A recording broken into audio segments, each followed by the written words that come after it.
Hi guys, I'm David with MediaUnlock.net. Today we're going to be talking about the Feiyutech AK2000. Now this is one of their smaller gimbals. This is made for mirrorless cameras. This would even fit some point and shoot cameras and then maybe some of the Rebel series or crop censored cameras like the Panasonics, the Canon like T7i, T8i, whatever they're up to these days. So this gimbal is not their top of the line. Their top of the line gimbal is the AK4000, AK4500, which we've done a review on the AK4000. We'll add a link right there, and then we will be doing a review on the AK4500 later on this month. But the AK2000 is pretty amazing for what it is. They're around $300. It can hold up to 6.5 pounds. And it operates fantastically. Plus, we'll go over some of the buttons and menus so I can kind of explain to you guys some of the really cool features that it offers. But there's so much to go over, and I've only had this gimbal for about 3 weeks. As a little background, I have been shooting with these 3-axis style handheld gimbals now for about 1.5 years. I mostly use the Crane 2, but I have kind of slowly been switching over to the Feiyutech versions. I've been using the Feiyutech AK4500, 4000, and now the 2000, and I've been really happy with it. So if you're looking for a cheaper gimbal that can produce great results, the AK2000 right here is a great option. Like I said, it's about a $300 price tag, and it holds up to roughly 6 pounds, which is going to be able to hold most of your mirrorless rigs with probably 50 to 70% of the lenses that you're going to use. There are some longer, heavier lenses like a 7200 where it's just not going to be able to handle that kind of weight, and that's where you want to look at the AK4000 or 4500. But again, very happy with the AK2000. And so let's kind of jump right into some things that I have learned. I guess we're going to jump right into the buttons and menus. I'm also going to show some footage later on of me and how it works with running and walking and some of the different ways that I like to actually hold the gimbal itself. So there are two very specific shots that I like to do. And of course, we are going to have a balancing video right here. Again, click on the card. So if you guys want to actually check out how we balance this gimbal, most of these gimbals I can show you how to balance in under 2 minutes. It's really simple, and it gives you great results. So two of my favorite ways to shoot is just a regular like this, where I kind of lean back a little bit here and I come in. Or what I like to do is I like to do this, where I flip it upside down. Now what I'll do is, and one of the really nice things about this is that the motors will try to adjust if things do change. So if I was to take this lens off and put another lens on that wasn't overly heavy like a 7200, but let's say like a Tamron 28 to 75, 2.8, it's going to be a little bit heavier than this. The motors are not going to be perfectly balanced, but they will, they usually will be able to kind of jump in and compensate and be able to shoot if you have to change lenses. So as I was mentioning, I like to shoot like this, and what I'll do is I'll actually flip the screen up on the back here so that I can look down and see as I'm getting really cool shots. So one of my signature shots at weddings is to start down here, way down here at the floor, and then come up on the bride's dress with her bridesmaids, and then come all the way up like this to where it's the back of the top of her head showing all of her bridesmaids. And you can get really cool shots with that. I'll pop up a few videos that we shot with this at the skate park that we got really good shots. And I use that technique where I flip the gimbal down. I flipped the gimbal down and got some really cool shots like that. So there's a couple different techniques. If you guys are interested in learning some of the gimbal techniques that I use, feel free to leave a comment down below, and I will do my best to make a gimbal-specific video on just different gimbal techniques that I use to get nice, smooth, steady shots. One of the issues is with getting steady shots is how you walk, so that's very important. So let's go over buttons and menu. So you get some really cool things that you can do. So we're going to go over the different. And this is all touchscreen, which is just fantastic. It will switch to different modes. So what we're going to do is we're going to turn it off. And we'll just kind of do this. And when you turn it on, long as it's properly balanced, as you can see, this is balanced. We're just going to turn it on, hold down the power button. it will take the device, as you can see, the camera and everything, and point it forward so that you have the menu here, which is fantastic. So we're starting off with HF. HF is pan and follow mode. So again, we can pan and follow. So this is the mode that I use the most. So when I'm shooting a wedding, mostly I just need to go side to side, and it does a great job. Next, we're going to hit this. We're going to go to TF mode, which is pan and tilt follow mode. So again, pan and tilt. See how it's tilting up and down? So you get pan and tilt. Put that back down. So next is AF mode, which is all follow mode. Right here, AF. So again, it's going to do all follow mode. Now this is not something I use very often, but you do have that option. Like I said, I like the pan mode. We're just going side to side, and tilt mode sometimes. But the all follow mode is not something that I use a lot, but it is a nice feature to have. All right, and let's hit the last one, LK mode, which is lock mode. So again, it's locked, as you can see. It's just going to be locked in on a subject, and the camera is not going to move. But then I can hit HF mode, and it will follow. Then we get the follow mode back. But again, it's out of sync, so we hit this twice. We hit this forward button twice, and it will go back to forward. So if it ever does get out of sync, again, let me go back to lock mode. So now it's locked, and now it's out of sync, right? So what we'll do is we'll hit back to follow mode, the pan and follow mode, right? And I'll hit this button in the very front twice, and now it will bring it back to center, which is fantastic.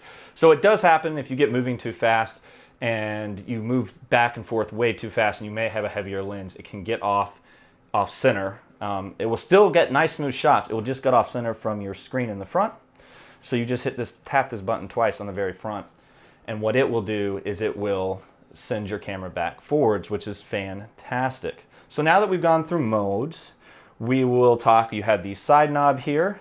So what you can do is just tap this, and now you get, as you can see, I'm moving the side knob, and we are moving up and down. Now, this I don't use a lot because it takes a lot of practice to get a nice smooth move with the knob, right?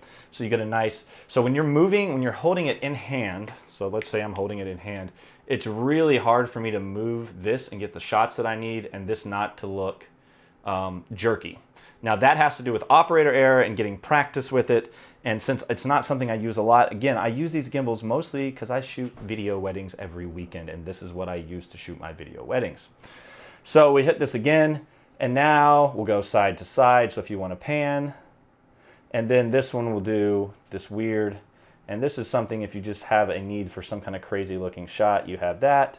Again, we can hold this down and it will turn it off. And then this is our battery icon. If we hit the side button on the side one time, it will lock, so no touchscreen works.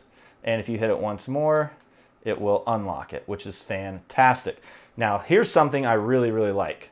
So, I'm shooting and I decide, hey, I want a selfie. So let's hit the power button 3 times. 1, 2, 3. Boom, selfie mode.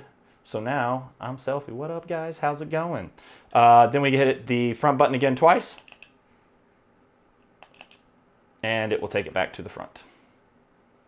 So that makes it a lot easier. Put this back down here. All right, so now what we're going to do is we're going to scroll to the far, far left. So you can pick your auto balance. Now again, this has to do with setting up Wi-Fi. Now the Wi-Fi works with the Panasonic, the Canon, I believe the Nikon, and the Sony. You do get things that it does come with is a battery charger. This piece, we'll talk about it in a minute, what it does, but it helps stabilize your lens. And you do get some cords for Nikon and Canon right here, so you can hook your Nikon and Canon camera directly into the gimbal and control your white balance, ISO, and EV compensation. And then you get a cord to charge your batteries. And of course you get your box that you get to put it in, your bag, box, whatever you want to call it. This is your carrying case. So with the Sonys and I believe the Panasonics, it is all through Wi-Fi. We're going to talk about that here in a minute, and I'm gonna kind of walk you through how I set up Wi-Fi for my Sony cameras, because it is a little confusing and I don't think there's a very good video out there. So you can pick your white balance. Here we can pick ISO. Again, you are able to scroll through here, as you can see, back and forth, and then it will change the ISO of your camera, which is fantastic. We have gone over most of the stuff here. So now let's talk about these settings. So you have your payload setting. Again, this is how much your motors are going to work. So the higher we go, I don't know if you guys can hear that. So I am telling the motors to work way harder than they need to, right? That's for super heavy, like that's for the 6.1 pounds. So we'll keep going down. As you can hear, there's no motors overreacting right now. So if you are shooting and you get that shaky, you need to turn the motor down a little bit. That it means that the motors are working, you're making them work harder than they need to. Again, if I go up, you're gonna start getting that, right? So you also can just put it on auto if you want.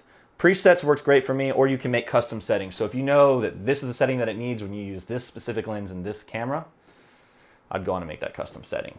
I pretty much only use one lens on the gimbal, the 28mm f2 for Sony. It's fantastic. So we'll go back. You can hit the side button and it will take you back. All right, rotation time. So this is really cool. You can set this up, and what I'm gonna do is I'm just gonna go on and turn this off because I'm not actually gonna set this up. So you can set this up for video or photography, depending on what you want to do, if you want to do like a time lapse. So what I can do is I can take the lens and say, I want to start here. I want it to start here, and I want to finish here. And then I want it to take 1 hour to get from here to here. So you can start a start and stop time. And then you hit go, it will take it back to the start. And over the next hour, it will slowly move to exactly where you wanted it to be at an hour later. So this is great for shooting any kind of video or time lapse, which is fantastic. Now, the one thing I have realized that does throw it off, if it's really windy outside and it doesn't have something to secure it, you're gonna see shake in your video and or pictures. So that is one thing. I did shoot a really cool time lapse, and I went in to edit it and realized that it was so windy that the wind was moving the camera just enough that it ruined the time lapse. So nothing to do with the gimbal as much as weather circumstances. So just kind of keep that in mind. So what we're going to do is we're going to hold down the power button. We're going to turn this back on. Okay. And we'll go back in. So that is your rotation time. Scrolling settings, camera control, autofocus, sensitivity. Again, we can hit this side button one time and hit capture mode. Okay, so I had this set to smooth. If I'm doing something like shooting skateboarding, which again, I did go out and shoot this skateboarder, I switched it to action mode or default mode. But usually when I'm at a wedding, I'm not moving super fast and I want a nice smooth shot, so I'm gonna go with the smooth mode. Again, we will go back, auto rotation. So this is your auto rotation. Ending point, sorry, I should correct myself. This is where you set up your auto rotation when you actually move the camera. So as I just mentioned, this is actually how you do that. We'll go back over and make this back down to HF and settings, calibration and language. So if you need to calibrate it, you can go in and calibrate it.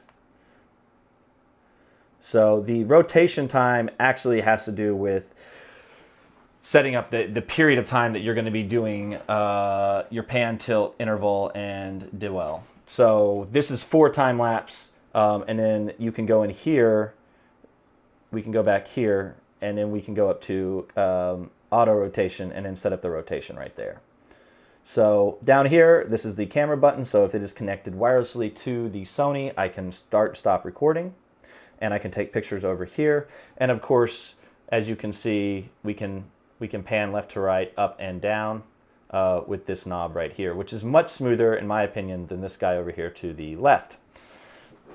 Again, I'm sure this guy over here to the left works great if you get some practice. I'm just not there yet. So that is the menu system. Let me make sure I went over everything that I wanted to on my notes here, guys, and I believe I did. Now we're going to talk about the wireless setup and the app. And before we dive right into this, I just want to talk about this little piece right here. So what this little piece does is it connects to the front of the gimbal. So the pieces that roll on the top will sit right on the focus ring. So this also, I believe, works with, and I'm not 100% positive, but I believe they have a follow focus system that you can use. But if you're using a longer lens like my 28-75 Tamron, that weight can be thrown off a little bit. So what you use is use this to connect into this to sit up here, and then you just screw it in. And that will help kind of stabilize the lens so that it's not kind of tilted down or it's not pulling weight from the front. This will kind of give it an even weight distribution throughout the balancing, right?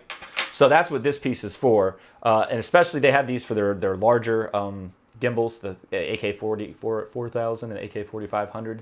And so if you're using like a 7200, you definitely probably want to put one of these on to help stabilize and balance the whole entire camera, so it's all the weights distributed as evenly as possible, pretty much. Okay, so another thing to mention that we're going to go on and turn this off, because I want to talk about one other thing that I haven't seen a lot of other people mention. So what we're going to do is we're going to turn this off.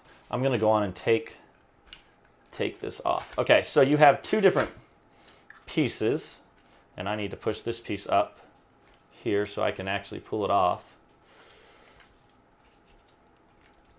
Yeah. And pull this piece off right here. So you have two different pieces. So if you notice, and I'm going to go on and take this off. So if you notice here on the plate, you have a part of the plate that is actually risen where a part is lower. If you have a longer lens, you're going to want to put your camera here. If you have a shorter lens like the 28 f2, I'm going to put it all the way up here, and it will balance a lot easier. So that is one thing I have noticed, is that it balances much better if you set the longer lenses up here and the shorter lenses here. Again, those are probably going to be your prime lenses. They're going to be sitting down here. So what we will do is I will put this back on, and I always like to make sure that when I put it on the lower end, that if I have a flip out screen issue, that I can flip my screen out and not have this back piece get caught up on it. So probably like right there, maybe like here, and then what we'll do is we'll tighten down. And then, nope, not tight, not there right yet. So let me, all right. And we're almost there, so I need to pull this forward just a tad bit more, because every once in a while I like to flip the screen out when I'm actually on the gimbal. And let's see if this will out. Nope. So you've really got to push this further forwards than you probably want to. The other option is to actually flip it up just a little bit, which I've done before, and then back it up a little bit like this, because you don't want to push it too far forwards, because then it's just not going to balance properly. So there you go. So now I'm able to flip my screen up if I need to. So if I'm shooting and looking down, I want to be able to have my screen up like this, and then when I'm not, I can just put it like that. Okay, so we're going to slide this back on the gimbal, and we're going to probably have to rebalance it just a little bit. So let's do that. That looks pretty good. And boom. So now we are rebalanced like that, and boom. Let's see what else. So we're going to talk about the wireless connectivity and the app. It is a might bit on the difficult side for the Sony. So what we're going to do is I'm actually going to switch cameras, and we're going to have a camera set up on the back of the Sony, and then a secondary camera set up on the on my phone, and we're going to walk you through the process of actually setting up the wireless on the AK2000. So I'll be right back, guys. Okay, so setting up the Wi-Fi is a little daunting. So what we're going to do first is we're going to go up to the little green globe, I guess. Control with smartphone, we're going to hit that. We're going to make sure both items are on. Control with smartphone, always connected. Go to connection. All right, It's going to pull up my Wi-Fi. Now that is the SSID is what I'm going to be looking for on my phone. So I'm going to jump over to my phone and connect right into my Wi-Fi settings. We're not going to go into the app yet. So we're going to go look for that option. There it is. We're going to connect to it. Now my password is going to be the same, so it's automatically going to connect because I've connected this before. And it says incorrect password, so I'm actually probably going to have to type in the new password. If you don't know how to get to your password, hit menu, again, go back into connection, and then you're going to hit the delete button. And my password is LQHC, so again, we're going to type in that password, LQH, and I believe that C was capitalized. So we'll hit that. Again, I need to go back in, type in the rest of the password. Hit the delete button. I did it to myself again. Hold on, guys. It likes to jump out. All right.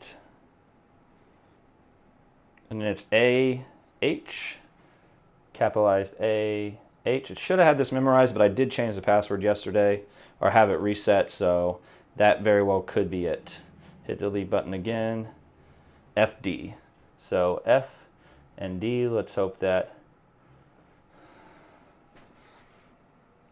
that will connect.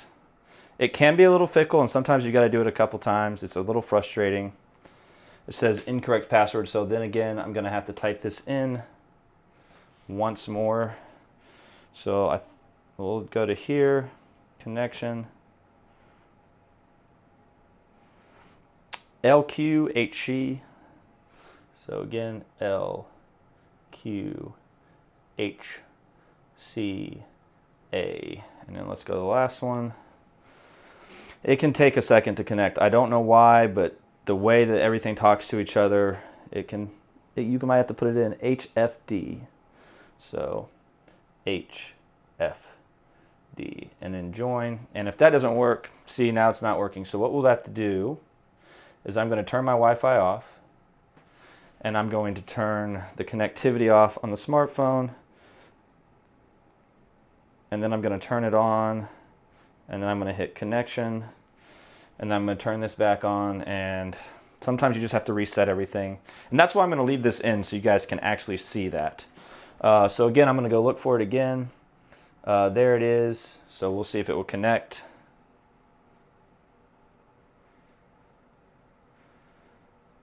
And sometimes you just got to do this 2 or 3 times. You also have to do this. So again, it's incorrect password, right? So let's try this again. LQ. And I could just be putting it in wrong. So we'll hit the delete button, and yeah, it's frustrating when it jumps out like that.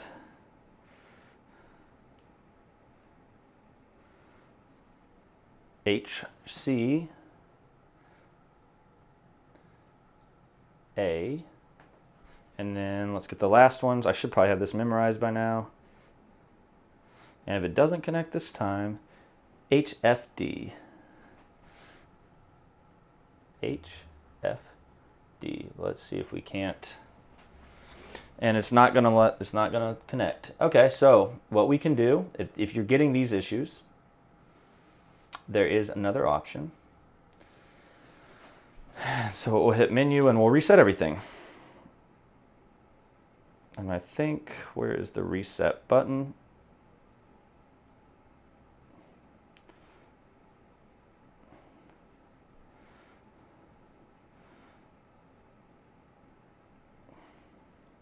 And yeah, I mean, that should be the right, but sometimes it just doesn't work. Okay. So we're going to go back again. Wi-Fi settings. And we're going to reset this. So now it's been reset.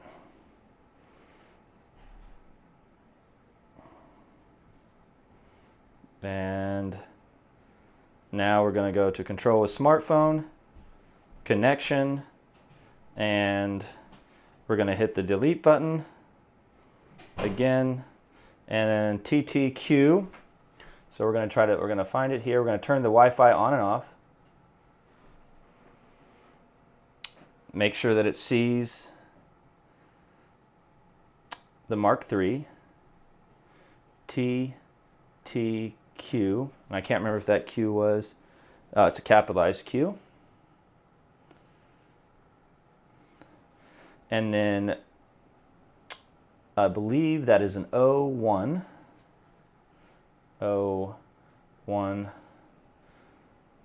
J9J. So let's see if it will work this time. J9J.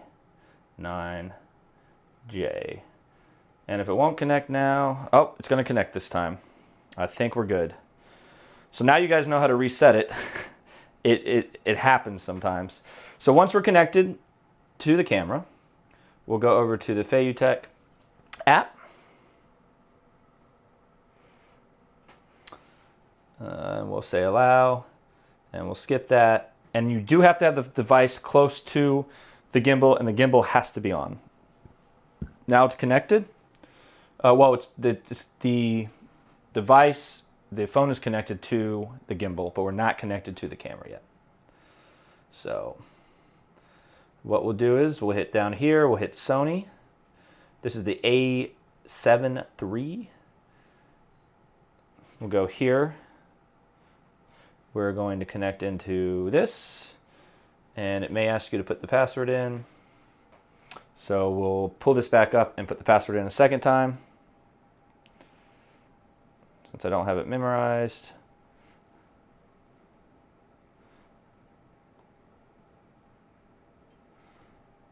And then hit the delete button. T Q O. What's after O? 1J, 9J. 1. Is it 1J? Yep. Capitalized J. 9, and then regular non-capital J. Hit confirm. Now it may say device not connected, or you'll see where it says not connected on the phone, right? So just go back out and say used gimbal. Boom. Now you can see the Sony is connected. And now if I go into the menu system on the gimbal, I can change my ISO. So like I'm going to change my ISO here to 4000. And now if you can see, my ISO has changed, and I'm changing the ISO from the gimbal itself. And now I'm able to do that. If I want to start recording, I can hit the record button, and now it's going to start recording video. Now stop recording. If I was in photo mode, I could take a picture. And that is how you set up the wireless connectivity with the Feiyutech AK2000. Okay guys, well I thought I would show you guys some of the footage and show you what it's like running, because when you run with this thing, you do get, it is pretty smooth, but again, you got that up and down motion, so like that's really hard to counterbalance if you don't have some kind of spring system that kind of cushions it as it's going up and down, which there are some different systems out there that work with these gimbals. But I just want to show you what it looks like to run. Then it's called the Ninja Walk, which is a walk that you use so you don't get as much of this. So it's a nice, beautiful, smooth shot. And then just some of the other B-roll footage that we caught.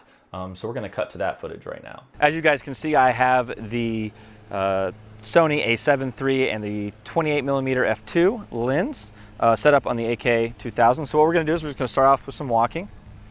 So just one-handed, as you guys can probably see. And not doing anything specific, just a regular walk. If you notice that up and down motion, there's going to be a tiny bit of shake, but it's still pretty smooth. Now, if we want to go to the Ninja Walk, is what they call it, you kind of walk from the outside of your feet as they step in. So you step in on your outside, come in, and bend the knees a little bit. And this will be much smoother, but it takes much longer, and you can't move super fast if you want to keep it super steady. Now if we started to run with two hands, it's easier to run with one hand in my opinion, and you can get some pretty steady footage that can be slowed down again in a Premiere or whatever editor you use. Well, most editors, Adobe Premiere being the easiest. And just going back to two hands. Now as I mentioned earlier in the video, I really like to flip the camera down and up like this. This allows me to get some really cool shots. And then what you can do is bring it up and get some really, really cool shots. So again, what I like to do is come down and up. Again, pretty easy to flip back in. There we go. And then you can also do, this shot's really nice. And again, it's come off kilter just a little bit. So what you do is just double tap the front and it will reset. And I like to get this shot because I'm able to see more of the monitor this way. Or this shot's pretty nice as well. You just hold it up and you're able to get some pretty cool shots. So hopefully guys, that shows you a little bit of what this AK, I'm a little out of breath, a lot of shape guys, AK2000 and how it works on a gimbal.